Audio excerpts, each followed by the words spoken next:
چې کله انسان وایي کنه اللهم اغفر لي، الله ما ته بخښنه وکړي، الله بخون کې ته الله بل څوک بخون کې نشته.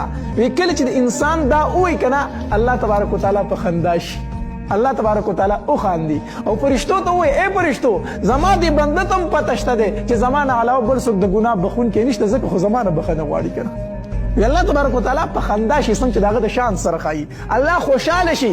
وایي دې انسان ته علم دی، دته هم پته ده چې زه صرف ګناهونه معاف کوونکی ما بل څوک نشته دی. چې کله درنه هم داسې ګناه وشو یا اسې حالاتو کې کله کله داسې د اسمان تبارک وتعالى الله ما معاف کړه، الله ما معاف کړه، الله زما ګناهونه ما ته معاف کړه. الله کو ته راته نه معاف کوي، بل څوک دی چې ما ته زما ګناهونه معاف کړي. چې کله بنده وي الله ما معاف کړه کنه، الله تبارک وتعالى فرشتو باندې فخر کوي، اے فرشتو وګورئ زما دې بنده ته کنه دې ما ته سوال کوي، ما نه بخښنه غواړي، د ده په علم کې هم دا دی چې زما نه علاوه بل څوک بخون کې نشته دی. د زما نه دا امید تړلی دی چې ما به الله بخي، اے فرشتو تاسو ګواه شئ دې ما وبخو. نو